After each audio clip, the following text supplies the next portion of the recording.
여러분, 만사형통이라는 말이 있죠. 모든 일이 뜻대로 잘 통하다, 이루어지다 라는 뜻인데요. 우리의 몸도 혈액만 잘 통해도 사실 아플 걱정이 없습니다. 그래서 혈액순환이 무엇보다도 중요한 것인데요. 나이가 들면서 혈액순환이 막히는 가장 큰 원인은 바로 혈관 때문이에요.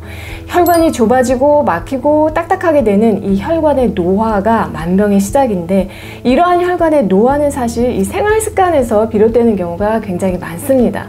그래서 오늘은 반드시 고쳐야 할 혈관을 딱딱하게 그리고 좁게 만드는 생활 습관 4가지를 알려드릴게요.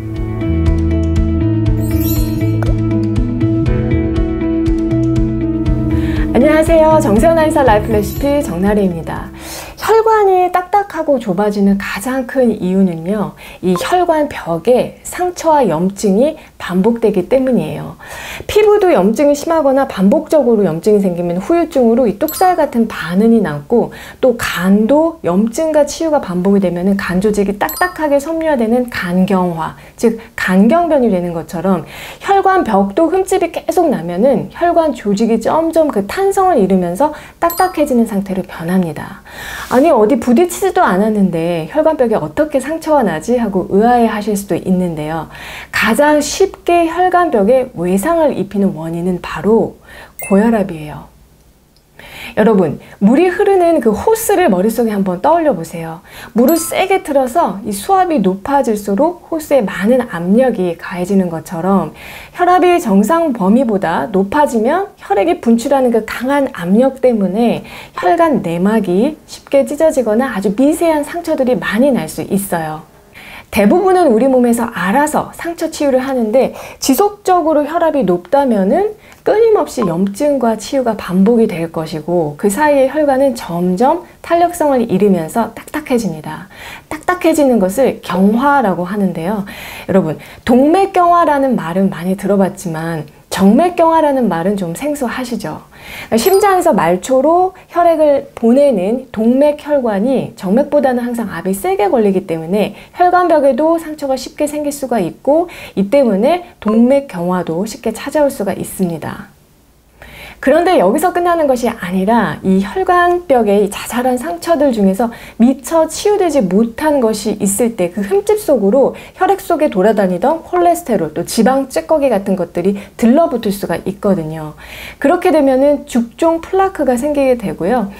이 덩어리가 산화되는 동안에 혈관벽은 더욱더 딱딱해지고 두꺼워지고 이 혈관 내경도 좁아지게 됩니다. 이를 죽상동맥경화증이라고 해요. 그리고 좁아진 혈관 부위로 다시 압이 탁 걸리면은 붙어있던 그 플라크 덩어리 일부가 떨어져 나와서 혈전이 되고요. 혈전이 돌아다니다가 다른 혈관을 막는 악순환으로 이어질 수가 있어요. 그러니까 당장 겉으로는 별다른 증상을 못 느끼기 때문에 혈압이 높아도 뭐 별로 대수롭지 않게 여기거나 방치하는 습관은 혈관의 노화를 촉진한다는 거 꼭 기억하셨으면 합니다. 혈관벽을 딱딱하게 만드는 2번째 습관은 화내는 습관입니다. 우리가 화를 너무 참아도 화병이 되고, 또 화를 낼 때는 내야 하지만 사소한 일에 걸핏 화를 내면은 이것이 단순히 감정적인 변화에서만 끝나는 것이 아니라 혈관에 그대로 외상을 입히게 됩니다.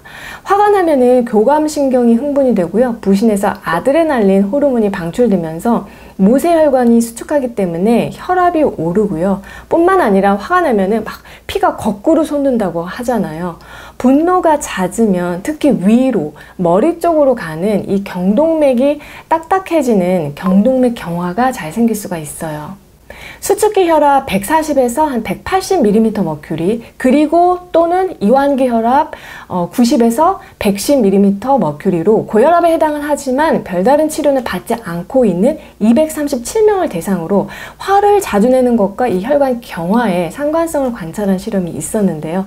분노 성향이 있고 화를 밖으로 자주 표출하는 사람은 경동맥 경화 유병률이 높았고요. 이로 인해서 중풍 발생률도 올라가는 것으로 나타났습니다. 특히 화를 터뜨리고 난 후 2시간까지는 협심증이나 부정맥, 중풍, 각종 심장병의 발생 확률이 급격하게 상승하기 때문에 화를 낸 후에는 그 후유증도 사실 만만치 않아요. 혈관벽을 딱딱하고 좁게 만드는 3번째 습관은요, 이 목살입니다. 특히 남성분들 중에서는 목둘레가 굵어져가지고 와이셔츠가 안 잠기는 경험 해보신 적도 있으실 텐데요. 뱃살도 뱃살이지만 이 배둘레, 힙둘레, 그리고 이 목둘레 중에서 혈관이 딱딱해지는 동맥경화의 척도가 되는 것이 바로 목둘레입니다.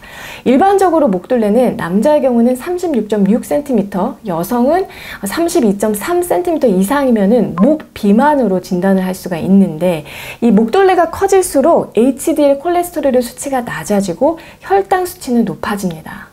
HDL 콜레스테롤은 흔히 좋은 콜레스테롤로 알려져 있는데요. 이 혈액 속에 과다하게 늘어난 콜레스테롤을 간으로 이동시켜서 혈관벽에 불필요한 플라크가 생기는 것을 억제하는 역할을 하기 때문에 목둘레가 굵어지고 있다면 반드시 체중 감량을 하셔서 이 혈관병이 안 생기도록 미리미리 잘 관리하시는 것이 좋습니다.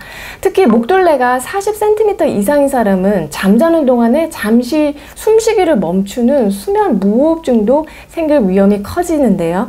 이 수면 중에 호흡 정지가 자주 발생하면은 저산소혈증이 생겨서 심장병 발생률이 커지기 때문에 주의가 필요해요. 마지막으로 혈관을 딱딱하고 좁게 만드는 또 다른 원인이 있는데요.